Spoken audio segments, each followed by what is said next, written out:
Imagina, estás en una estepa congelada, hace 40.000 años. El viento corta como un filo invisible.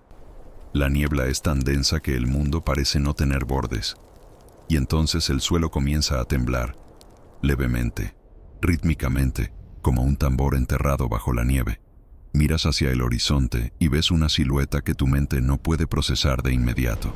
Es demasiado grande para ser un lobo, demasiado alto para ser un bisonte. Y entonces la niebla se abre y ves el cuerno. Un único cuerno colosal, curvado levemente hacia adelante, tan largo como un hombre adulto tendido en el suelo. Acabas de encontrar al animal que tu civilización, miles de años después, llamaría unicornio. Pero aquí no hay magia.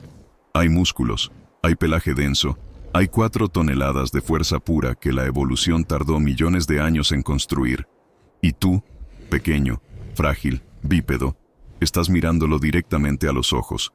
Durante décadas, los paleontólogos creyeron que el Elasmotherium sibiricum había desaparecido hace más de 200.000 años, antes incluso de que los primeros humanos modernos pisaran Eurasia. Entonces llegaron los fósiles. Después vinieron las dataciones. Y después, el detalle que lo cambió todo. Pinturas rupestres trazadas por manos humanas, retratando un animal con un único cuerno monumental. Nuestros ancestros no heredaron un mito, heredaron una memoria. Y esa memoria tiene nombre, tiene hueso, y tiene una historia que la ciencia tardó siglos en admitir. Retrocedamos a un mundo que ya no existe, pero cuyos ecos resuenan en cada leyenda que alguna vez te contaron sobre criaturas imposibles. El Pleistoceno tardío, las estepas de lo que hoy llamamos Siberia, Kazajistán y el sur de Rusia, eran un mar de gramíneas duras que se extendía hasta donde la vista alcanzaba. El cielo era ancho, el horizonte brutal, y el frío era una presencia constante, no un clima, sino un personaje. En ese escenario, el Elasmotherium sibiricum era el soberano indiscutible de las llanuras. Llamarlo simplemente rinoceronte sería una injusticia. Medía más de 4 metros de longitud. Sus hombros alcanzaban casi 2 metros de altura. Y su peso, estimado entre 3 y 5 toneladas, lo convertía en uno de los mamíferos terrestres más masivos del Pleistoceno. Pero su anatomía guardaba una particularidad que ningún otro rinoceronte en la historia de la vida sobre la Tierra poseyó de la misma manera. Sobre su frente, no sobre el hocico como los rinocerontes modernos, sino directamente sobre el hueso frontal del cráneo, se proyectaba una protuberancia ósea tan densa y robusta que los científicos tardaron años en comprender completamente lo que sostenía. Ese pedestal era la base de un cuerno de queratina compactada. El mismo material de tus uñas, el mismo material de tu cabello, pero comprimido y endurecido a lo largo de décadas hasta formar una estructura que podía superar los 2 metros de longitud. Un cuerno tan extraordinario que la física misma parecía conspirar contra su existencia, y sin embargo, existió. Sus patas, proporcionalmente más largas que las de los rinocerontes actuales, estaban adaptadas para cubrir grandes distancias en terreno abierto, para migrar siguiendo las gramíneas a medida que las estaciones cambiaban. No era una criatura del bosque denso, era una criatura del horizonte, del viento, de los espacios infinitos donde el cielo y la tierra se confunden, y sobre su cuerpo, una capa de pelo denso, como el del mamut lanudo que compartió su mundo, lo protegía de un frío que no era clima sino destino. Durante mucho tiempo, el Elasmotherium fue considerado un fantasma del pasado profundo. Un animal tan antiguo que ningún humano habría podido verlo o temerlo. Las primeras dataciones sugerían una extinción ocurrida hace más de 200.000 años, una eternidad antes de que el Homo sapiens moderno comenzara su expansión por Eurasia. Pero la paleontología nunca termina de sorprender. En el año 2016, un equipo de investigadores publicó un estudio que sacudió los fundamentos de lo que creíamos saber. Un cráneo encontrado en Kazajistán fue sometido a datación por radiocarbono. El resultado fue perturbador en su precisión. El animal había muerto hace apenas 39.000 años. En ese momento, los humanos modernos ya llevaban miles de años expandiéndose por Eurasia. Ya tallaban herramientas. Ya enterraban a sus muertos. Ya pintaban las paredes de las cavernas con una urgencia artística que todavía no comprendemos del todo. Y entre esas pinturas, En cuevas de Francia, España, el Ural ruso y el Kazajistán antiguo, aparece repetidamente una imagen que los arqueólogos etiquetaron durante décadas con cierta incomodidad académica. Un animal de cuerpo masivo con un único cuerno proyectado desde la frente. No dos cuernos, como el rinoceronte lanudo que también habitó esas regiones. Uno solo. Monumental, inconfundible. Nuestros ancestros lo vieron, lo pintaron, posiblemente lo cazaron. Algunos fósiles presentan marcas asociadas con herramientas líticas, y posiblemente lo temieron con la intensidad que solo se reserva para aquello que es simultáneamente majestuoso e implacable. Aquí la biología y la historia humana se fusionan en algo que va más allá de la ciencia pura, porque el Elasmotherium no solo compartió el mundo con nuestros ancestros, se grabó en su memoria colectiva con una profundidad suficiente para sobrevivir decenas de miles de años de transmisión oral, de migración, de transformación cultural, y emerger finalmente en las crónicas medievales como el unicornio, un ser de poder sobrenatural, con un cuerno que poseía propiedades mágicas. La magia llegó después. Primero hubo un animal real. Primero hubo ese encuentro en la estepa congelada, entre un humano que temblaba de frío y una bestia que no temblaba de nada. Y aquí quiero preguntarte algo antes de continuar. Si nuestros ancestros convivieron con este gigante, si lo vieron, lo cazaron y lo inmortalizaron en piedra, ¿qué otros animales que hoy consideramos mitológicos pueden ser memorias reales disfrazadas de fantasía? Déjame tu respuesta en los comentarios, porque lo que viene ahora es la parte de esta historia que nadie suele contar. Hay una ironía profunda en el corazón de esta historia.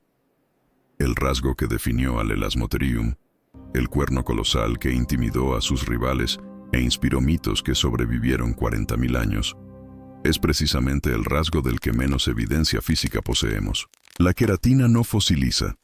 Lo que los paleontólogos encuentran es el pedestal óseo en el cráneo, y sobre él, solo el vacío, solo la ausencia, solo la forma de algo que existió, pero que el tiempo se negó a preservar. Esto significa que nunca sabremos con certeza absoluta cuánto medía ese cuerno. Los 2 metros que los modelos científicos sugieren son una estimación. La naturaleza guardó ese secreto con una fidelidad que desafía cualquier tecnología de excavación. Y hay algo filosóficamente perturbador en esa ausencia. El cuerno era su identidad. Las hembras lo usaban para escarbar la nieve en busca de raíces y gramíneas. Los machos lo usaban en combates rituales que debían sacudir la tierra con una violencia que ningún ser humano habría querido presenciar de cerca. De toda esa historia de poder, lo que quedó es solo una rugosidad en un hueso antiguo. El final no fue una batalla épica. Fue silencioso y más brutal que cualquier combate. El clima estaba cambiando. Las estepas de gramíneas que sostenían la dieta de un animal que necesitaba cantidades monumentales de alimento cada día, estaban retrocediendo. El frío húmedo del final de la edad del hielo transformaba las llanuras abiertas en tundra, en paisajes para los cuales el Elasmotherium no tenía adaptación posible. Millones de años de evolución lo habían especializado para un mundo que desaparecía debajo de sus patas. Y mientras el mundo cambiaba, los humanos avanzaban. La presión de la caza, sumada al colapso de su hábitat y a la lentísima reproducción de un animal de ese tamaño, una cría por gestación, años de dependencia materna, creó una ecuación sin salida. Imagina a la última hembra, vieja, sola en una estepa que ya no era lo que había sido. Las gramíneas escasas, ella pasta en silencio. Su cuerno, ese cuerno que ningún fósil guardó para nosotros, capta la luz gris del amanecer siberiano por última vez. No hubo testigos que lo registraran. El último Elasmotherium murió solo, en silencio, en un mundo que ya no tenía lugar para él. Gracias por llegar hasta aquí. Sé que estas historias pesan, pero lo que viene a continuación es lo más importante de todo lo que hemos recorrido juntos hoy.